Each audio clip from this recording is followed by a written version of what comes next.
So good morning everybody. स्वागत है आप सबका सीए इंटरमीडिएट में।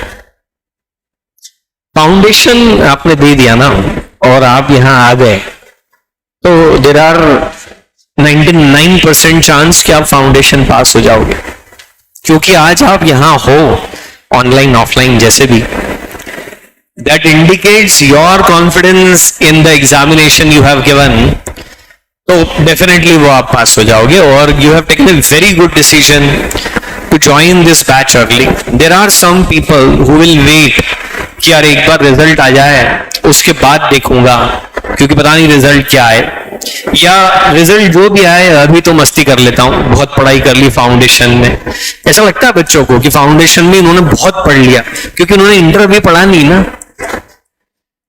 इंटर पढ़ने के बाद मालूम पड़ता है कि फाउंडेशन में तो कुछ ही नहीं था, वो तो बड़ा आसान था, राइट। इसके पहले वाली क्लास में असीम सर ने आपको ऑलरेडी बता दिया होगा न्यू सिलेबस के बारे में, उसमें सब्जेक्ट्स के बारे में, फैकल्टीज के बारे में, एग्जामिनेशन पैटर्न के बारे में। तो इसलिए मैं वो सारी बातें आपके साथ में नहीं करता, और अगर फिर भी आपके उस बारे में कोई डाउट्स होंगे तो डेफिनेटली आप मुझसे पूछ लें। तो सबसे पहले तो मेरी रिक्वेस्ट यही है कि don't treat me as the faculty कि ये बड़ा हुआ आ गया हमको पढ़ाने के लिए। I am just like your friend. ये अगर एक सिंपल सी बात देखो क्या होती है कि मान लो ये फैन है या ये ट्यूब लाइट है और ये इसका वायर है। इस वायर को अगर मैं कट कर दूं, उसके बाद कितना ही यहाँ पे स्विच लगा लूं, ऑन ऑफ कर लूं, कितना ही हेवी वोल्ट का करंट पास कर दूं, पर ये ट्यूबलाइट नहीं जलने वाली। तो सबसे इंपॉर्टेंट, सबसे पहली बात तो ये है, आ जाओ आ जाओ आ जाओ भाई, पास हो गए क्या? अरे यार ऐसे धीरे धीरे मत आओ, फिर तेजी से आ जाओ एकदम फुल स्पीड में। पास हो गए?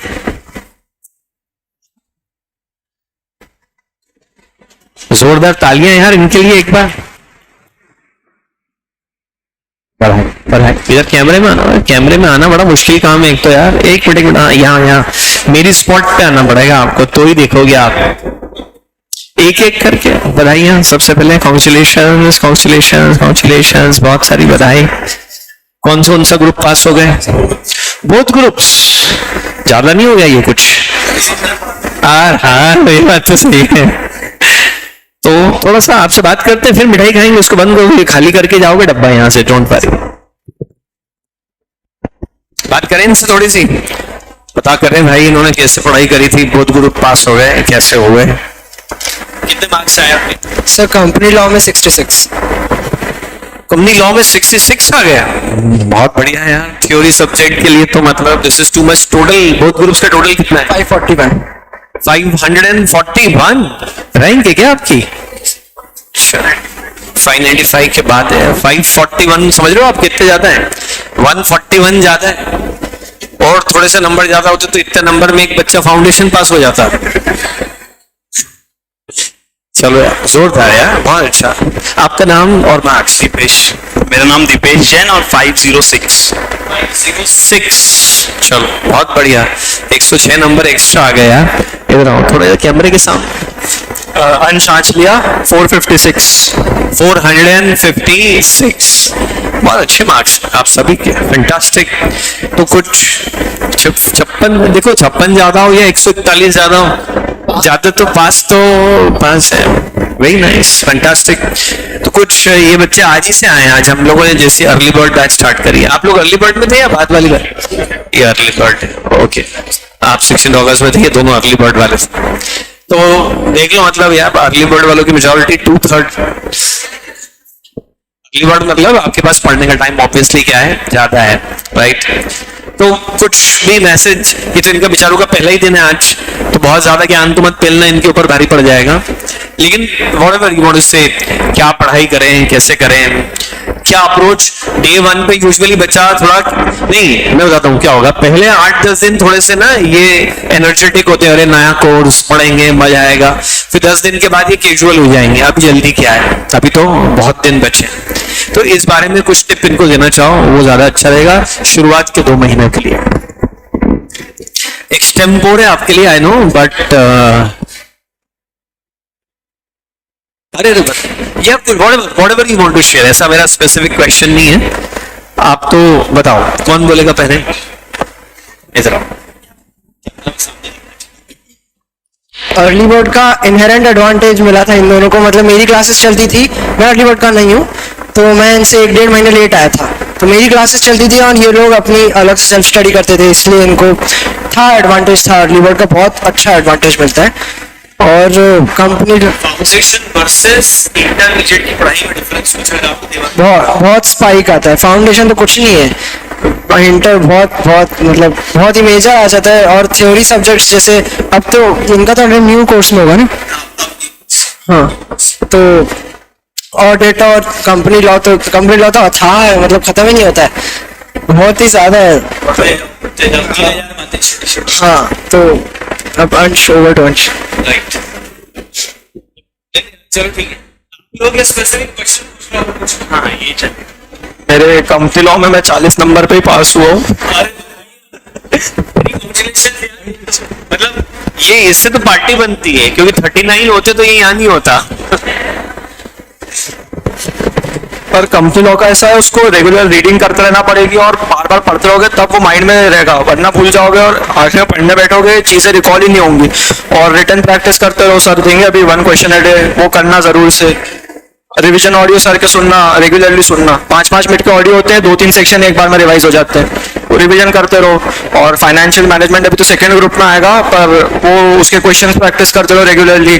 और फॉर्मूले से ज्यादा कंसेप्ट पे फोकस करो, क्योंकि कंसेप्ट आ गया तो फॉर्मूला तो अपने आप आ ही जाता है उसके बाद। सारी बातों में से एक इम्पॉर्टेंट बात ये कि बच्चे अक्सर इस बात पे फोकस करते हैं कि ज्यादा से ज्यादा क्वेश्चन वैसे वाले कर लें जैसे एग्जाम में आते हैं, या इनके फॉर्मूला रट लें या फॉर्मूला डिराइव कर लें। उस सब के ऊपर ध्यान होने की जगह आपका ध्यान हमेशा कंसेप्ट पर ग्रिप बनाने को लेकर के होना चाहिए। You want to say something? Okay, right, all right, thank you for coming। ये मिठाई में है ना, अभी नहीं, बाद में आपसे फिर। Thank you. चलो बी इन टच, फिर इस पर बात करेंगे हम आराम से। मुझे व्हाट्सएप पे आप मैसेज डालना।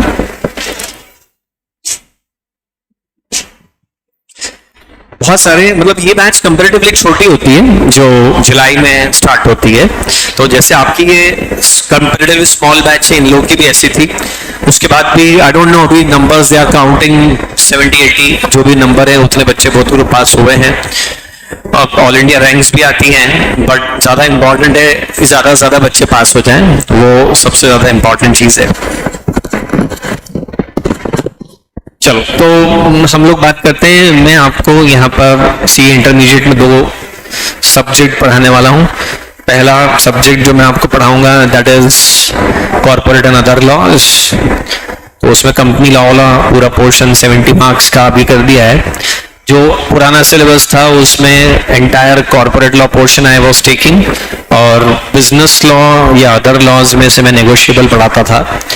So roughly out of 100 marks of paper I used to teach 75 marks of the paper, और बचा हुआ 25 मार्क्स का पेपर असीम से पढ़ा रहे थे। और अभी नए सिलेबस में थोड़ा सा चेंज कर दिया उन्होंने, नेगोशिएबल को रिप्लेस कर दिया LLP से, नेगोशिएबल को फाउंडेशन में भेज दिया, तो तुम वहां भी नहीं बच गए और यहाँ भी बच गए, दोनों साइड से। बहुत बेकार एक्ट है नेगोशिएबल इंस्ट्रूमेंट्स एक्ट, 1881 का बना हुआ एक्ट, लगभग झांसी की रानी के समय का बना हुआ है, the negotiable instruments act 1881। Most of the provision उसके ऑब्सोल्यूट है, रियल लाइफ में उनकी कोई खास एप्लीकेबिलिटी नहीं है। बड़ा अच्छा हुआ कि वो एक्ट यहाँ पर से हटा करके फाउंडेशन में भेज दिया, क्योंकि वो एंट्री लेवल है, बेसिक छोटी मोटी बातें उसमें कवर हो जाएगी। और फाउंडेशन में जो आपने LLP पढ़ा था उसको उठा करके उन्होंने यहाँ रख दिया, तो ये फिर आपके लिए अच्छा हो गया कि फाउंडेशन में LLP का बेस बना करके तो आप आए हो, और अब यहाँ हम उसको ज्यादा डेप्थ में, ज्यादा डिटेल में पढ़ पाएंगे। तो tentatively this 70 marks of syllabus I will be covering, और बचा हुआ 30 marks of the syllabus will be covered by other faculty. Then financial management की अगर हम बात करें, आई विल बी टीचिंग। अभी पहले क्या था, पुराने सिलेबस में स्टूडेंट्स मोस्टली ऐसा करते थे कि भाई हम कुछ स्टूडेंट 10-20% बच्चे ऐसे होते थे, 20% कम से कम, जो ये करते थे कि हमको सिर्फ सिंगल ग्रुप ही करना है, बोथ ग्रुप का लोड हम नहीं ले सकते, 4-4 8 पेपर हो जाते हैं। लेकिन अभी जो नंबर ऑफ पेपर्स हैं वो 6 हो गए। डेफिनेटली कुछ लोग बोलेंगे डेप्थ बढ़ गई है, डेप्थ तो वो हमेशा ही बढ़ी हुई होती है, डेप्थ तो कभी कम होती नहीं है। लेकिन अब आपको 3 सब्जेक्ट कम पढ़ने, EIS नहीं पढ़ना है आपको, इकोनॉमिक्स नहीं पढ़ना है आपको, और अकाउंट्स, एडवांस अकाउंट का मिला के एक पेपर हो गया, तो उसमें से आधी चीजें हट गई, तो आपका लोड डेफिनेटली कम हो जाएगा यहाँ पे। और इसलिए अब मैं समझता हूँ कि इस तरह की बात नहीं आएगी कि मैं सिंगल ग्रुप करूं, पहले एक बड़ा क्वेश्चन हुआ करता था। अभी तो जो बच्चा पढ़ेगा उसको बोथ ग्रुप्स ही पढ़ना है। तो सेकंड ग्रुप में फाइनेंशियल मैनेजमेंट सब्जेक्ट है, इंस्टीट्यूट उसके साथ एक्सपेरिमेंट्स करती रहती है। बहुत पहले उसको SM के साथ रखा था, पहले था फाइनेंशियल मैनेजमेंट और कॉस्ट अकाउंटिंग। 40 मार्क्स का FM होता था और 60 मार्क्स का कॉस्ट होता था। फिर बाद में उन्होंने चेंज कर दिया, उन्होंने बोला नहीं, FM एंड SM, 50 मार्क्स का FM 40 से बढ़ा के नंबर 50 कर दिया और सिलेबस भी बढ़ा दिया। 50 मार्क्स का FM और 50 मार्क्स का SM, स्ट्रेटेजिक मैनेजमेंट ऐसा कर दिया। फिर उसके बाद उन्होंने फिर सिलेबस बदल दिया, उन्होंने बोला नहीं ऐसा नहीं है, अब 60 मार्क्स कर दिया FM के और सिलेबस और बढ़ा दिया। सिलेबस तो 20-30 नंबर जितना बढ़ा दिया, नंबर 10 बढ़ा है। 60 मार्क्स का FM कर दिया और 40 मार्क्स उसके साथ इकोनॉमिक्स क्लब कर दिया। फिर उनका फिर से दिमाग घूम गया, उन्होंने बोला नहीं, FM के साथ SM ही ठीक था और मार्क्स कर दिए 50 और सिलेबस वही रखा जो 60 के टाइम 80 मार्क्स का सिलेबस था। तो कुल मिला के सिलेबस तो लंबा चौड़ा है, बट मार्क्स उसके कितने 50 हैं, बट प्रपोर्शन उसका बढ़ गया। पहले वो 50 आउट ऑफ 800 था, अभी वो 50 आउट ऑफ 600 है। तो definitely it will keep play an important role that I will also teach you. देखो, मैं आपको आज पहले दिन ही एक बात कहना चाहता हूं कि आप इसलिए मत पढ़ना क्योंकि मई 2024 में आपको एग्जाम देना है और कैसे भी करके उसको पास कर लेना, बाय हुक और क्रूक। पेपर ही लाके दे दे कोई एग्जाम का, नहीं भाई, ये लक्ष्य बिल्कुल नहीं रखना। मिशन 2000, हो सकता है कोई और फैकल्टी कुछ और बात कहे, ये मेरा अपना पर्सनल ओपिनियन है। Mission May 24 should not be there. Mission मई 24 का मतलब कुछ भी करके एग्जाम को पास करना। एक मिनट, जूम पर किसी ने कोई डाउट पोस्ट किए क्या? Let me just check it.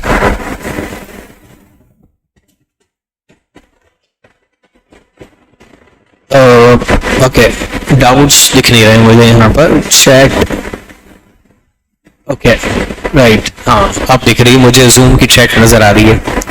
हाँ, तो ये नहीं रखना कि मेरे को बस कैसे भी करके पास होना है, इससे आपका ना फोकस बदल जाएगा। मैं आपको एक बेसिक बात बताऊं कि आप CA इसलिए पढ़ने आए हो कि आपको रेलिवेंट नॉलेज मिले, आपको डेप्थ पकड़ में आए अकाउंट्स की, ऑडिट की, फाइनेंस की, टैक्सेशन की, जिससे कि कल को आप इस नॉलेज को रियल लाइफ सिचुएशन पर अप्लाई कर सको और फाइनल लेवल पे जाके आप इसके एक्सपर्ट बन जाओ कि किसी 23,000 करोड़ रुपए के बैलेंस शीट टोटल वाली कंपनी किसी दिन आपको आकर के बोले कि भाई साहब मुझे ये एक्स सर्विस दे दो, क्योंकि आप एक्सपर्ट हैं। तो ऐसे तो हिंदुस्तान में बहुत सारे लोग हैं जो प्रैक्टिस करते हैं, या इंदौर मध्य प्रदेश में बहुत सारे लोग हैं, पर हमने सुना इस एरिया में तो आपकी ऐसी पकड़ है कि कोई और इस बात को इतना अच्छा समझ नहीं सकता जितना आप समझ सकते हैं। तब आपको क्लाइंट के पीछे नहीं भागना होगा या एम्प्लॉयर के पीछे,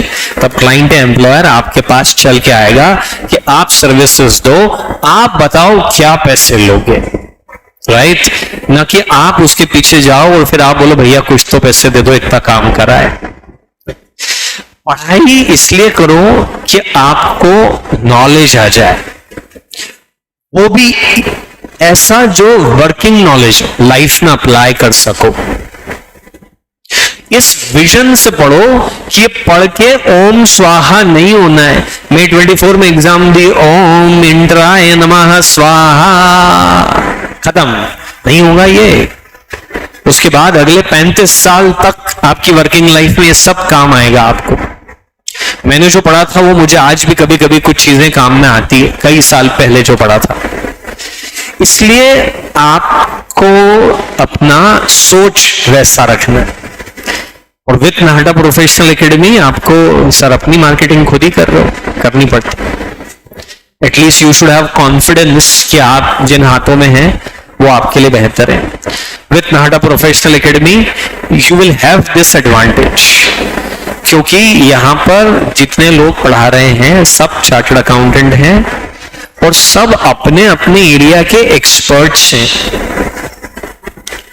अगर आप आशीष गोयल सर से इनकम टैक्स पढ़ेंगे तो वो इनकम टैक्स की लेवल 1, लेवल 2, लेवल 3 प्रैक्टिस करते ही नहीं है, वो लेवल 4, लेवल 5 प्रैक्टिस करते हैं।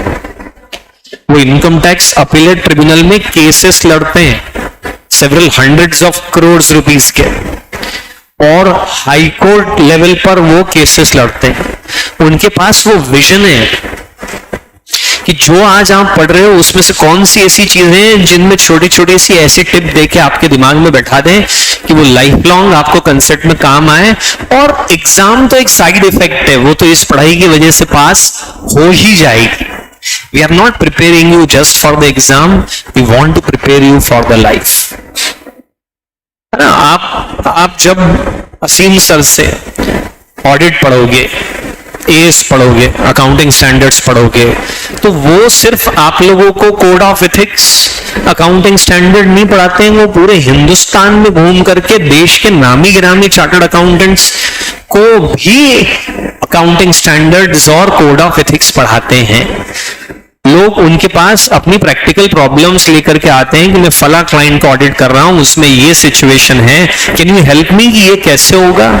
बड़े बड़े चार्टर्ड अकाउंटेंट वेल स्टेब्लिश्ड, उनके पास ये विजन है कि क्या किस हद तक पढ़ाया जाना चाहिए और आपको पता भी नहीं चलेगा और आपके पास ऑटोमेटिकली वो प्रैक्टिकल एंगल आएगा। उससे जब फाइनेंशियल मैनेजमेंट आप पढ़ोगे, आई प्रैक्टिस एज ए वैल्यूअर, मैं across India securities and financial assets का वैल्यूएशन करता हूं। जब भी किसी कंपनी को अपनी इक्विटी शेयर्स का या स्टार्टअप को अपनी कॉम्प्लेक्स सिक्योरिटीज का प्राइवेट प्लेसमेंट करना होता है या इंडेस अकाउंटिंग के लिए उनको फेयर वैल्यू चाहिए होती है, तो वो मेरे जैसे व्यक्ति के पास पहुंचते हैं कि आप हमारे शेयर का वैल्यूएशन करो और जो भाव आप बताओगे हम उसी पे ये शेयर इशू करेंगे। Right? So this is the thing. I make valuation for listed companies, unlisted companies, and various types of many complex assignments. I also do teach to members. CA में जो 3 साल से लेकर 30 साल की प्रैक्टिस तक लेकर के बैठे हैं, उनको जब वैल्यूएशन पढ़ना होता है तो institute of chartered accountants of India, company secretary of India, cost accountant of India, सबके प्लेटफॉर्म पर मैं उन लोगों को भी पढ़ाता हूं। So I know ins and outs of finance in depth, जो कि आपको अगले 30 साल तक काम में आए, 35 साल तक काम में आए।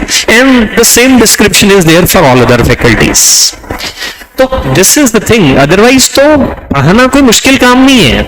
अगर आप थोड़े भी पैशनेट हो टीचिंग को लेकर के, डिलीवरी की स्टाइल अगर आपको आती, आज आप मुझे बोलो मैं फिजिक्स पढ़ाना चालू कर सकता हूँ 3 महीने पढ़ाई करके, क्योंकि मुझे पढ़ाना आता है। That's it. अब बस मुझे इनपुट लेके प्रोसेस करके आउटपुट फेंकना है। आप फाउंडेशन पास हो गए ना, थोड़ी भी पैशनेट हो, अगर आप डिलीवरी आपकी थोड़ी भी अच्छी है, स्पीकिंग, आप कल से फाउंडेशन की क्लास खोल दो इधर बाजू में, एंड बिलीव मी आप भी पढ़ा लोगे बच्चों को और आपके बड़े बच्चे पास भी हो जाएंगे। इट हैपेंस, क्योंकि बस आपको डिलीवरी की आर्ट आती है तो बाकी सब तो हो जाता है। 50 लोग पढ़ाएंगे पूरे हिंदुस्तान में, बट विजन नहीं होगा सबके पास में, उस तरह का एक्सपीरियंस नहीं होगा। सर आप इतने साल से पढ़ा रहे हो, उससे हमको क्या फायदा? मुझे भी नहीं, मैं काउंटिंग नहीं रखता हूं। 99 में पढ़ाना स्टार्ट किया था, अब आप जोड़ लो 99 में आपका पिछला जन्म चल रहा था। You were born in 2005 कि 4? 2004 born, हाथ उठाओ। Okay, all right. और 2005, 2003, okay. Screen share is blur. अभी स्क्रीन पे बेटा कुछ खास वैसे मैं अभी बता भी नहीं रहा हूं, वो तो मैं बताऊंगा अभी आपको। तो द थिंग हियर इज कि हमने इतने सारे साल से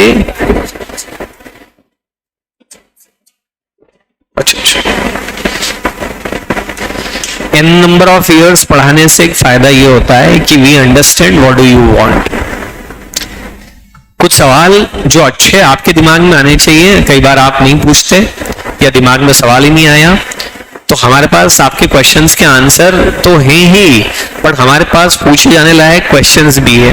if you don't ask questions कि अरे ये पढ़ा दिया, बता इस बारे में कुछ तो बता दे, तो ये पढ़ा रहा है इसके बारे में कुछ तो बता, द कंपनीज एक्ट 2013। तो सवाल क्या होना चाहिए उस बारे में भी हम आपसे खुद ही सवाल भी पूछ लेंगे और खुद ही उठा करके और फिर जवाब भी दे देंगे। This is the benefit you will have. This is about the Nahta professional academy team. बहुत सारे, मुझे भी नहीं पता, 1000 ऑल इंडिया रैंक दिए, 8, 9 या 10 बार ऑल इंडिया रैंक 1 यहाँ पर से प्रोड्यूस हुआ है, और डेफिनेटली वो हम नहीं कर सकते, वो आप ही लोग करते हो। What we can do is give you the best of the guidance, but मेहनत करना तो आपके हाथ में। जब आप पास होते हैं तो आपका तो भरपूर फायदा होता है, but as a side effect हमारा भी फायदा हो जाता है। वी कैन ऑल्सो से कि हमारे स्टूडेंट्स ने क्या काम करा है। Being the student of Nahata Professional Academy, you have another advantage, and that is very, very, very strong alumni network. कल को आप किसी कंपनी में जॉब इंटरव्यू देने गए और इंटरव्यूअर ने कहीं कैजुअली पूछ लिया कहां से हो, बॉम्बे गए, पूछ लिया भाई where do you belong to, और आपने कह दिया इंदौर या मध्य प्रदेश, राजस्थान का कोई जगह का नाम ले दिया। अच्छा, so where was your articleship, आपने कह दिया से इंदौर। बोले अच्छा, पढ़ाई कहाँ करी थी? Nahata professional academy. पीसीआई से तो ऑब्वियसली पढ़ाई है, वो बताने की जरूरत नहीं है। मे बी वो बोलेगा अरे I am also ex Nahta student. Our student जो नाहटा सर ने जब पढ़ाना चालू किया था, वो बच्चे, उनके बच्चे अब हमारे पास पढ़ रहे हैं। सेकंड जनरेशन नाहटा सर ने जिनको पढ़ाया था वो सीए बन गए, शादी हुई, परिवार बढ़ गया, वो उनके बच्चे भी पढ़ के चले गए पिछली बैच में और उसकी पिछली बैच में। So you will have very strong alumni network. फर्क पड़ता है, आप नहीं, अभी आप किसी स्कूल से पढ़े हो, उस स्कूल का कोई स्टूडेंट मिल जाए तो एक सॉफ्ट कॉर्नर नहीं आता आपके दिल में उसको लेकर के, अरे तुम कौन सा, आप कौन सा स्कूल से पढ़े? Saint Raphael's. तो कोई सेंट राइफल्स की बच्ची आपको मिल जाए और बातों बातों में आज से 10 साल बाद, अभी तो हो सकता है कि आपको गुस्सा ही आ रहा हो स्कूल के ऊपर कि इन्होंने बहुत दुखी करा हमको, लेकिन 15 साल बाद आप नॉस्टैल्जिक होगे अपने स्कूल को लेकर के, आओ यार क्या those days were golden days. 15 साल बाद कोई बच्चा आपको मिल जाए और वो बोले मैं सेंट राइफल्स से पढ़ी हूं, तो एकदम से कनेक्ट हो जाता है, एकदम जुड़ जाते हो आप, जो कि अदरवाइज नेटवर्क, आप believe me, once you become a chartered accountant तो नेटवर्किंग आपकी लाइफ में कितना इंपॉर्टेंट इवेंट हो जाएगा कि बड़े बड़े लोगों से मिलना जुलना और उनकी नजरों में रहना, ताकि अपने को अच्छा काम मिलता रहे, अच्छी नौकरी मिलती रहे। और नेटवर्किंग करने के लिए कोई कॉमन कनेक्ट पॉइंट होना चाहिए। और जैसे ही आपने बोला I am from that school, I am from that academy, उसने बोला I am also from, and then you start talking, अरे नाहटा सर कैसे, क्या वो अभी भी पढ़ा रहे हैं? एंड देन यू आंसर, अरे हाँ भाई वो तो क्यों नहीं पढ़ा रहे हैं। It's something like that. So that strong alumni network you will get. ये कुछ इंटेंजिबल बेनिफिट्स हैं जो आपको यहाँ आने की वजह से मिलते हैं, और डेफिनेटली हमको तो बहुत कुछ मिलता है, पैसे मिलते हैं, इज्जत मिलती है, इतने सारे अच्छे स्टूडेंट्स मिलते हैं। It's a win win situation for both of us, बशर्ते आप पढ़ लो। पता पड़ा तुम पढ़े ही नहीं और फेल हो गए हैं, तो न केवल तुम अपना नाम खराब करोगे, साथ में हमारा भी कर दोगे। So moral of the story, पढ़ना पड़ेगा अच्छा, राइट? Are you ready? चलो, तो हम सब्जेक्ट के बारे में बात कर लेते हैं कि इंस्टीट्यूट ने अपने सब्जेक्ट में सिलेबस रखा कॉर्पोरेट एंड अदर लॉस। तो इसका इंट्रोडक्शन तो फाउंडेशन में भी हो गया, कंपनीज एक्ट के बारे में बेसिक बातें आप लोगों ने ऑलरेडी पढ़ी कहने को तो सेक्शन 1 से लेकर के और 42 तक का सिलेबस वहां पर था, बट बिलीव मी वो 1 से 42 पूरा नहीं था, उसमें से कुछ थोड़ी थोड़ी सी छोटी छोटी सी इंपॉर्टेंट सी बातें थी। तो वो हिस्सा छोड़ी तुम क्या, मैं 1 to 42 या पढ़ाऊं? पढ़ाओ, हमको कौन सा याद है, हम भी तो भूल गए, भूल जाओगे धीरे धीरे। और दूसरा वहां उतनी डेप्थ नहीं, कुछ ओवरलैपिंग होगी, तो जहां आपको लगे कि हमको आता है इसको स्पीड में निपटा दो, वो अपन ऐसे कर लेंगे, और बाकी चीजें फिर मैं आपको डिटेल में बताता रहूं, राइट। अच्छा, डायरेक्ट एंट्री वाले बच्चे भी हैं यहाँ पे, ओके, फिर तो पूरा ही पढ़ना है और अच्छे से ही पढ़ना है। डायरेक्ट एंट्री स्टूडेंट्स ने नहीं पढ़ा है कंपनी लॉ, फैंटास्टिक, पढ़ेंगे हम, अच्छा पढ़ेंगे। पढ़ने की हमारी स्ट्रेटेजी क्या होगी वो आप समझो।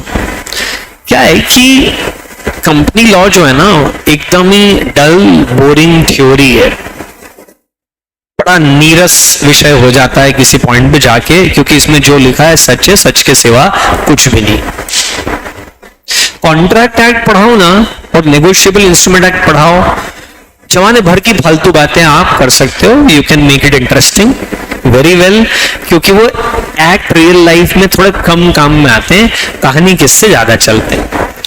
बट द कंपनीज एक्ट 2013 पूरे देश की जो प्रपोज $5 ट्रिलियन इकोनॉमी है वो इसी के ऊपर चल रही है। सारी बड़ी बड़ी कंपनियां इस पे काम करती है, अप टू डेट है, एक एक कॉमा फुल स्टॉप शब्द सोच समझ के यहाँ रखा गया है, कोई बकवास बात नहीं है। हर एक चीज की इतनी डिटेलिंग की गई है कि आप मतलब परेशान हो जाओगे कि इतनी ज्यादा डिटेलिंग की तो कोई आवश्यकता है ही नहीं। कंपनी लॉ में ये समस्या है, मान लो कोई आपके घर शादी का इनविटेशन देना है, तो एट द मोस्ट उसने क्या करना चाहिए, अरे बेटा मम्मी पापा कहाँ हैं, अंकल वो तो बाहर गए, अच्छा ये पत्रिका है, सब परिवार आना है, पापा को दे देना, अरे अंकल बैठ गया, अरे नहीं नहीं मैं बिजी हूं, बाय, दिस इज गुड। अब सोचो ये अंकल अंकल नहीं होके कंपनी लॉ होते तो क्या होता।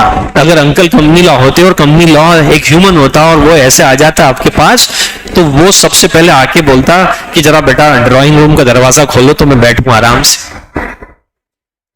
फिर वो बैठ जाते हैं, आपसे पानी चाय नाश्ते का इंतजाम करवाते हैं, और उसके बाद वो चालू कर, देखो बेटा मैं सबसे पहले तो आपको ये बताता हूं कि मेरा जन्म सन 1900 वहां हुआ, फिर यहाँ मेरी एजुकेशन हुई, फिर मेरी शादी हुई, फिर ये मेरा बेटा है, फिर इसकी स्कूलिंग ऐसे हुई, फिर उसके लिए हमने लाइफ पार्टनर ऐसे ढूंढा, फिर हमने फलां कैटरर को बुक किया, फिर हमने ये मेन्यू रखा, और मेन्यू में हमने वो नहीं रखा क्योंकि उस पर हमने बहुत डिस्कशन करा, वो इतना अच्छा आइटम नहीं था, फिर हमने ये रखा, और वो 3 घंटे तक आपको सारी डिस्क्रिप्शन देके जाए।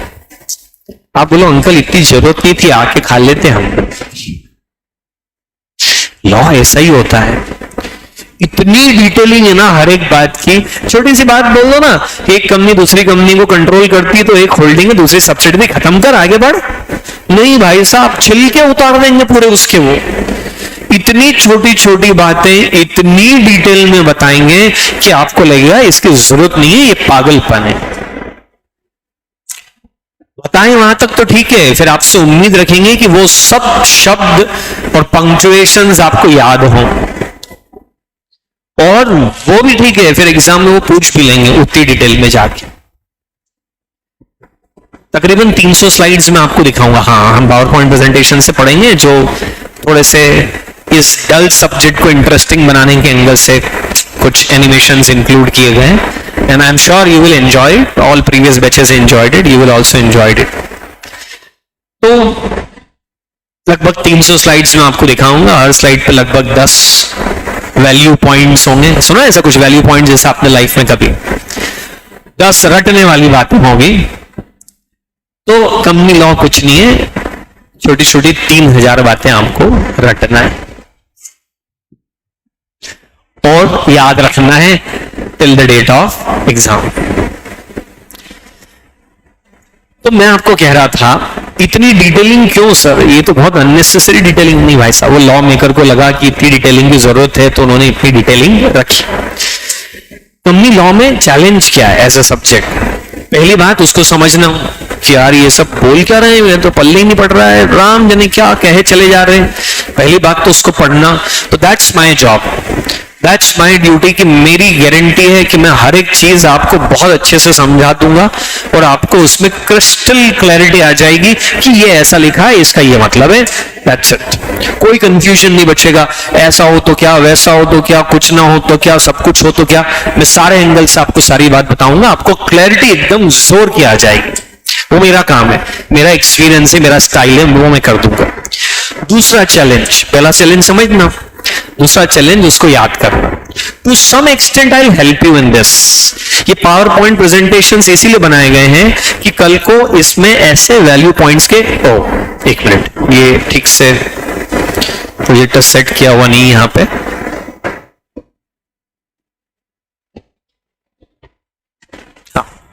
तो सेकंड पॉइंट देन इज कि इसको रटना, मैं आपकी 50% मदद इसमें कर दूंगा।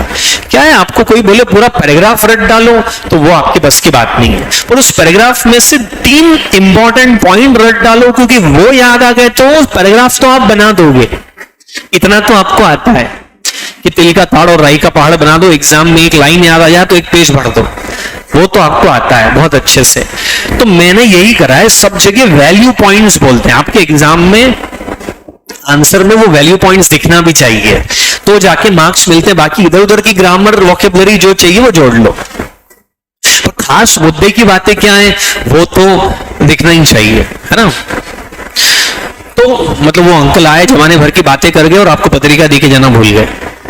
सबसे मुद्दे की बात रह गई ना यार, वो तो होना ही चाहिए। वो पत्रिका में सबसे मुद्दे की बात क्या है, कितनी तारीख को जाना है, कहां जाना है, फुल स्टॉप, बाकी दूल्हा दुल्हन, अरे हटा सब, स्वागतातुर दर्शनाभिलाषा, I don't want it. Value point है कितनी तारीख को जाना है, कहां जाना है, बाकी सब ठीक है। ऐसा मैंने इन वैल्यू पॉइंट्स के चार्ट बना दिए, क्योंकि हमारा ब्रेन जो है ना चीजों को इंडिविजुअली उतना अच्छा याद नहीं रखता है। मैं ह्यूमन साइकोलॉजी को यूज करूंगा आपको पढ़ाते समय पर। हमारा ब्रेन चीजों को एक दूसरे के सीक्वेंस में याद रखता है। हैव यू एवर एक्सपीरियंस कि कहीं कुछ बोलते हुए या बात करते हुए अचानक आप भूल गए कि आप क्या कोट कर रहे थे, and then you go back in the time कि 10 मिनट पहले हम क्या बात कर रहे थे, फिर वो बात करते करते हमने ये बात करी थी, फिर उससे निकल के ये बात आई थी, फिर उससे निकल के अच्छा हाँ ये मैं कह रहा था। हमारा न्यूरॉन नेटवर्क ऐसे ही काम करता है, चीजों को एक दूसरे से जोड़ के याद रखता है रादर देन इंडिविजुअली याद रखने के।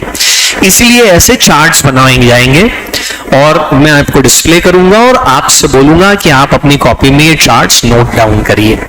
अरे सर ये इसका प्रिंट आउट दे दो, पीडीएफ दे दो, हम देख लेंगे। नहीं नहीं नहीं नहीं, प्रिंट आउट दे दिया, पीडीएफ दे दिया तो ये तो आपकी असेट हो गई, जिसको आप भविष्य में जब चाहे इस्तेमाल करेंगे। अभी तो इस्तेमाल करने की जरूरत है ही नहीं, इसलिए इंटेंशनली इसका कोई पीडीएफ और प्रिंट आउट नहीं मिलेगा, ताकि ये थोड़ी रेयर थिंग बनी रहे और इज्जत के साथ इसको ढंग से आप नोट करें।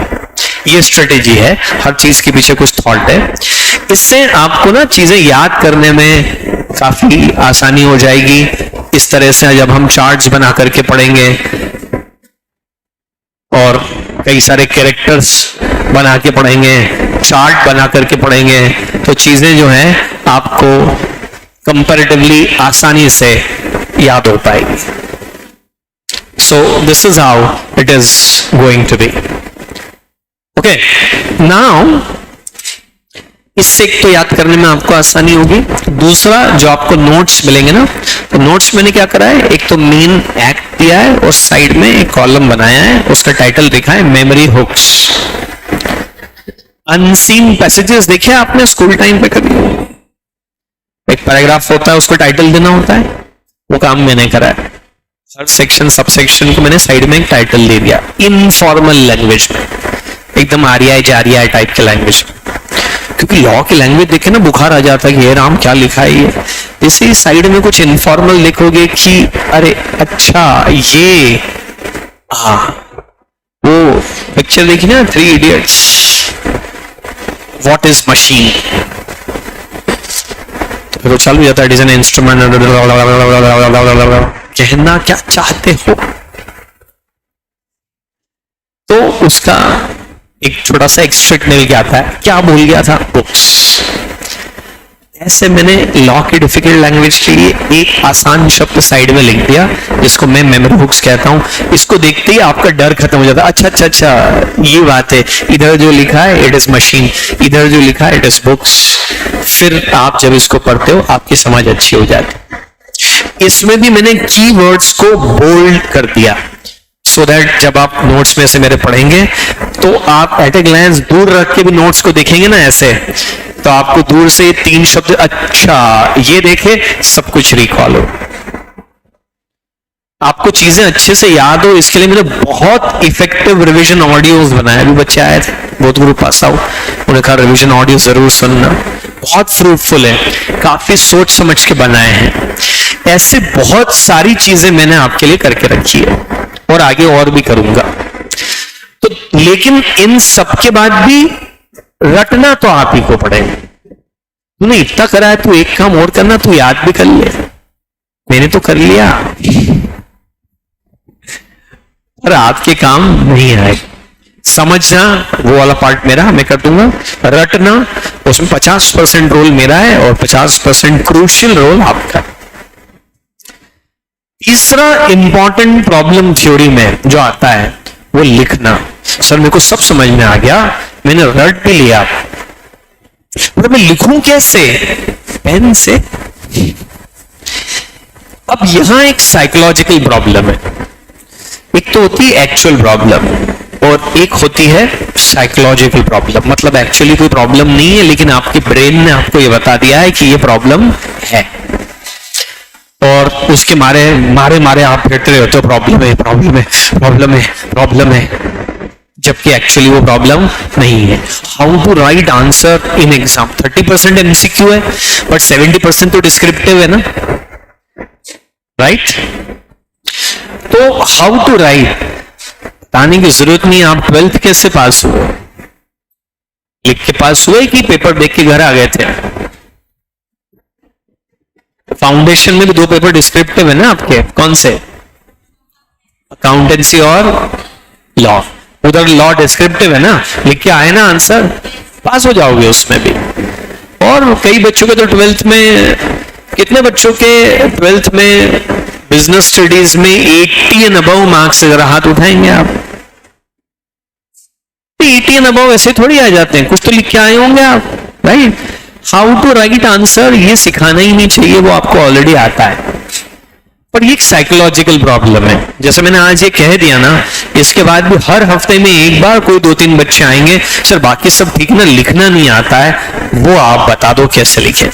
इस साइकोलॉजिकल प्रॉब्लम को भी मैं बस्ट करूंगा। मैंने आपके लिए कुछ बहुत अच्छे क्वेश्चंस बनाए हैं, मैं रोज आपको एक क्वेश्चन लिखने के लिए दूंगा। टाइम परमिट करेगा तो क्लास ही में आपसे बैठ के लिखवाऊंगा, और टाइम परमिट नहीं करेगा तो आपको बोलूंगा आप घर से लिख के लाओ, और फिर हम उसका आंसर डिस्कस करेंगे। मैं आपको उसका आइडियल आंसर बताऊंगा, फिर आप उससे मैच करोगे। रोज एक क्वेश्चन, अभी नहीं, वो हम 15-20 दिन के बाद स्टार्ट करेंगे, जब थोड़ा कंसिडरेबल पढ़ लेंगे तब।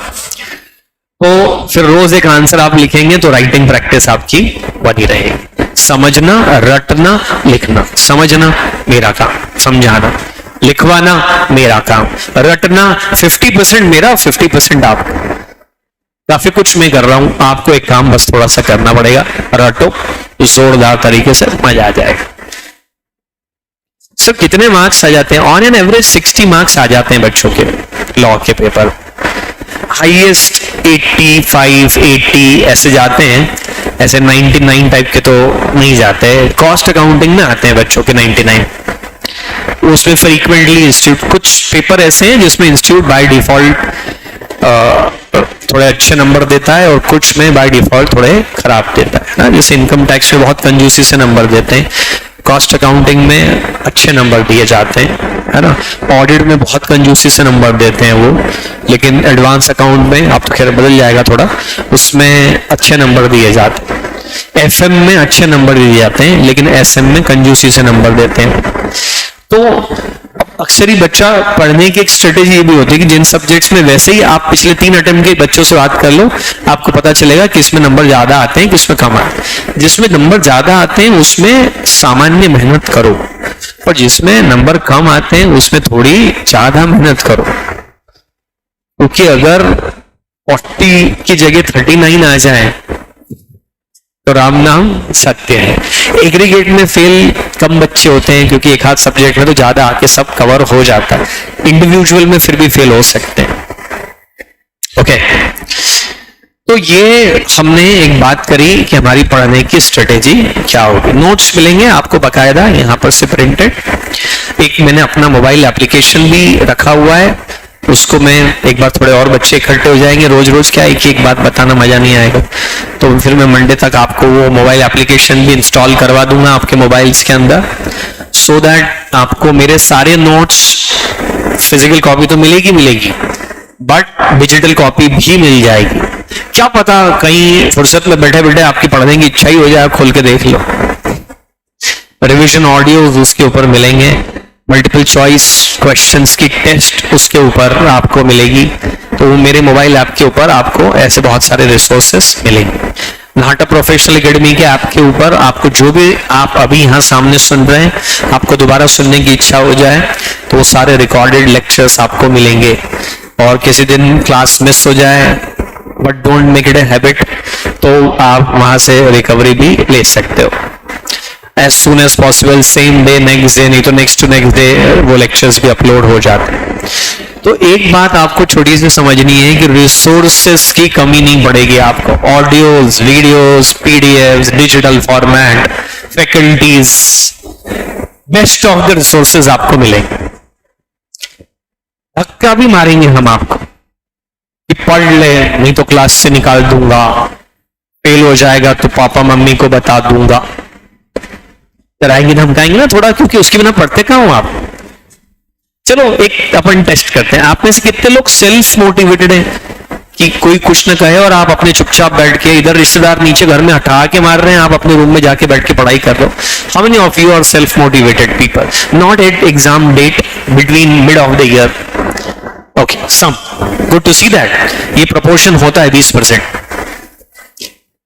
20% बच्चे सेल्फ मोटिवेटेड हैं, उनको किसी पुश की जरूरत नहीं है, बट 80% मेजॉरिटी जो है ना, उनको अगर कोई धक्का मार दे, मम्मी मारती आई है हमेशा, पढ़ ले, उठ जा उठ जा उठ जा उठ जा उठ जा उठ जा, पढ़ ले पढ़ ले पढ़ ले पढ़ ले, उससे उन पे चिढ़ते भी हो आप कि अरे क्या पीछे लगी रहती हो, but at the end of the day लगता है कि चलो थैंक गॉड ये धक्का मार ही नहीं तो मैं तो पता नहीं किधर ही रह जाता। वो थोड़ा मम्मी वाला काम हम भी करेंगे आपके साथ, होमवर्क चेक कराएंगे, टेस्ट लेंगे, उसके रिजल्ट आपके पेरेंट्स को भेजेंगे, धक्का मारेंगे टू सम एक्सटेंट, ज्यादा नहीं कि हाँ मालूम बड़ा स्केल से मार रहे हैं आप, वो वाला तो नहीं करेंगे, ठीक है।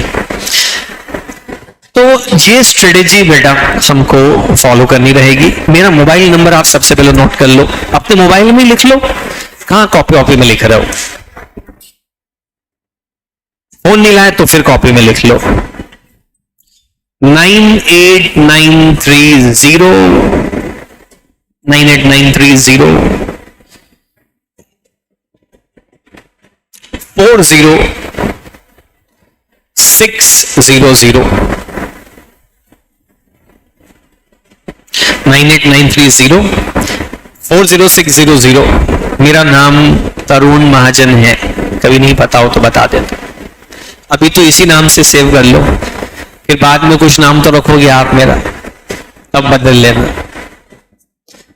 फोन कॉल मत करना क्योंकि फोन अननोन नंबर्स में उठा नहीं पाता हूँ, बहुत मार्केटिंग कॉल्स भी आते हैं। कुछ भी दिक्कत है आप मुझे व्हाट्सएप कर सकते हो, उस पर मैं अवेलेबल हूँ, ठीक है।